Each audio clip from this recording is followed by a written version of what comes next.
How are RC tires manufactured from raw materials?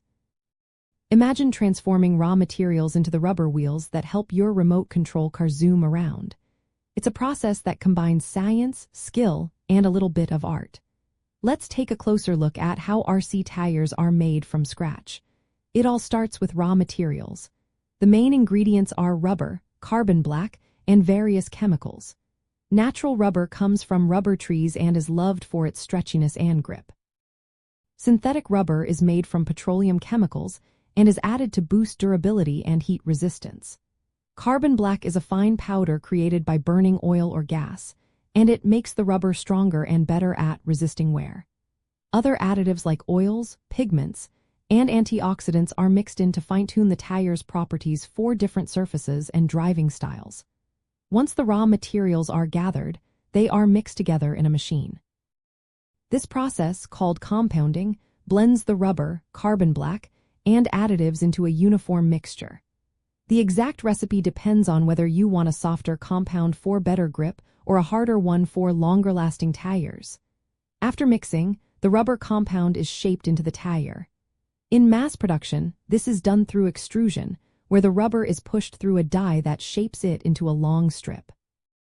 Then, it's cut into the right sizes or molded into specific tread patterns. Injection molding is another method, where the rubber is forced into a mold that already has the tread design. Hobbyists often cast rubber into custom molds to create unique patterns or experiment with different compounds. The next step is building the tire structure.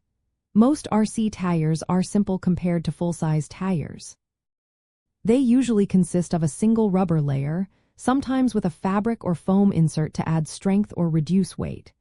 The rubber is then vulcanized, which means it's heated under pressure to cure it. This process makes the rubber elastic and durable, locking in the tread pattern and ensuring the tire keeps its shape during use. After vulcanization, the tires are inspected for defects. They are trimmed if needed and sometimes treated with a releases agent to prevent sticking in the mold during future production runs. Quality control checks make sure the tires are perfectly round, balanced, and free of air bubbles or imperfections that could affect performance. For RC enthusiasts, understanding this process helps when choosing or customizing tires. Softer compounds give more grip but wear faster, while harder compounds last longer but may have less traction. Knowing how tread patterns are formed can also guide you in creating custom tires for specific racing conditions. In the end, making RC tires from raw materials involves blending, shaping, curing, and inspecting. It's a process that allows for a wide range of performance options, helping your RC vehicle perform at its best whether you're racing on pavement or tackling off-road trails.